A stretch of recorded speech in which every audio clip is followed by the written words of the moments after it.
Hello po. Ngayon gagawa ako ng MAHA blanca. Ito yung mga ingredients niya. 3 cups of corn flour. Inano ko na siya sa milk. I-dilute ko siya sa 2 cup of fresh milk. Tapos may 2 cup of sugar, 1 can of corn, and 1 cup of all-purpose cream, 1 can of condensed milk. Tapos may ano din siya, peanut. Optional lang siya. Wala to siyang gata kasi may butter siya.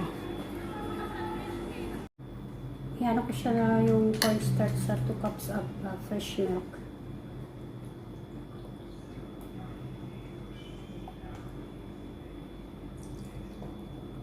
Uunawin muna siya.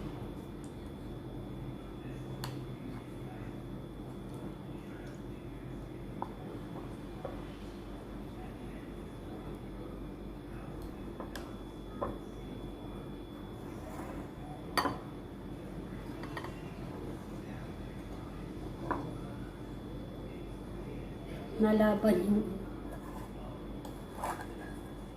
yung cornstarch. Tapos ilalim ang kanya.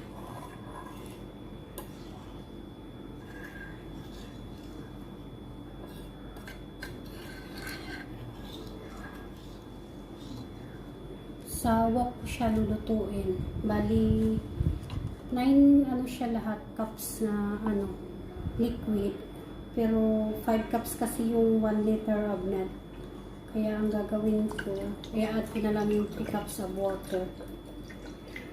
Para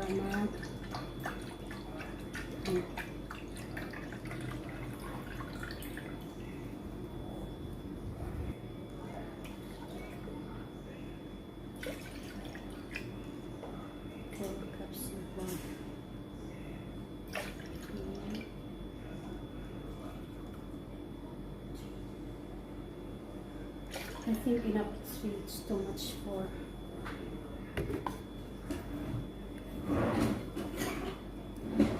tapos add natin yung sugar.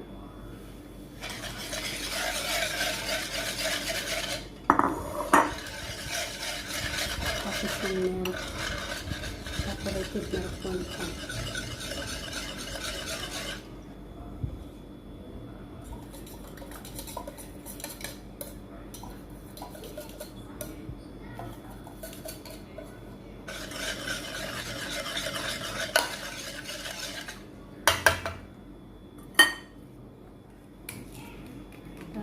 Yung all-purpose cream. Saka na natin siya yan.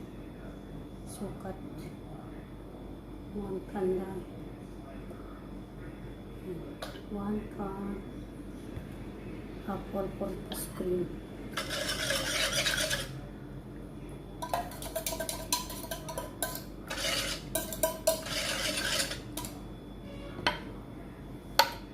Tapos lagay na natin yung corn.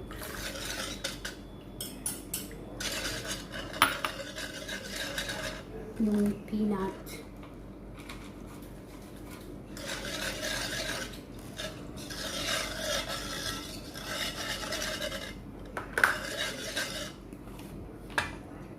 Na yung butter, natin. Slice natin para madali matunaw.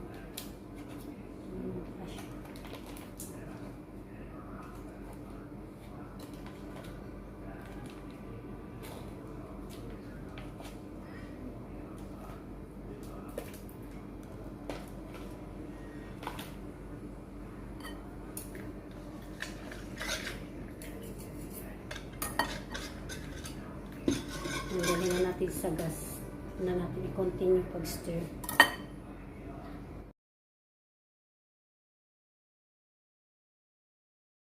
Ayan, nasa gas na siya.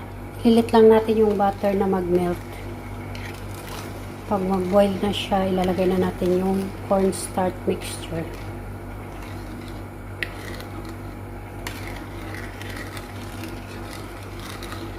Continue stirring lang. Para matunaw yung asukal. Ayan, tunaw na yung butter niya. Ilalagay na natin yung cornstarch mixture. Pinaguin para hindi siya magulo. Ayan na kasi sa ilalim. Pa rin.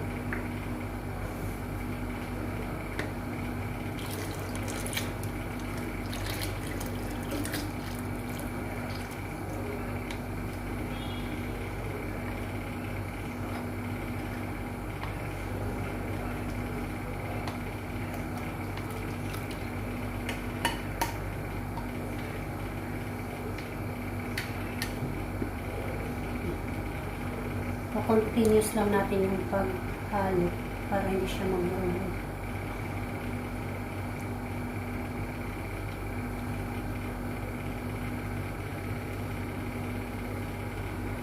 Tingnan natin yung apoy.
Off na natin yung fire. Okay na to siya.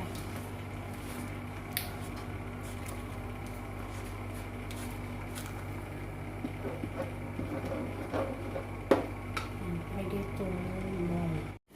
Lalagay ko na siya dito sa molder para hindi tumigas.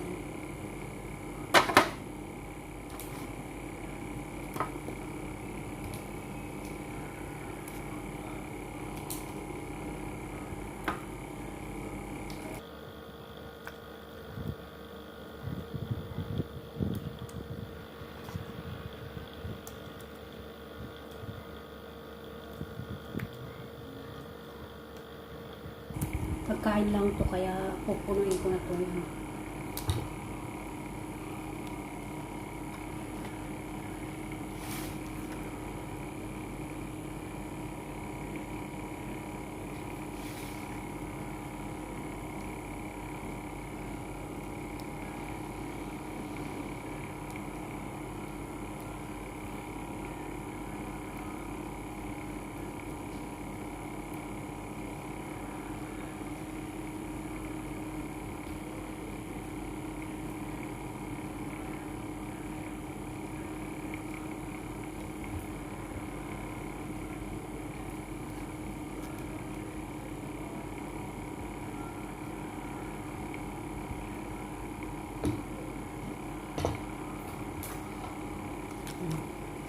Isang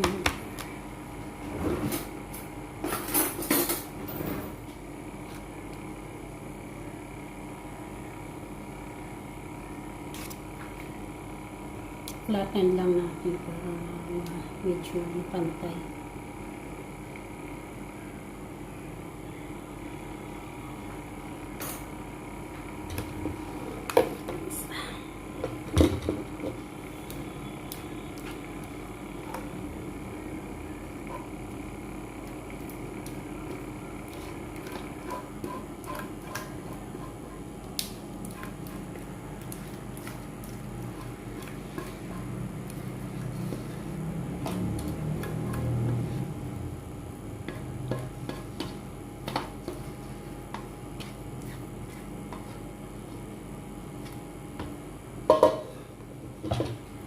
Sakto lang sa dalawang.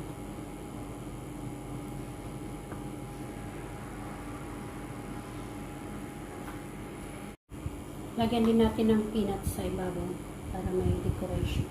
Pag lumamig siya, mamaya lalagyan natin ng grated cheese.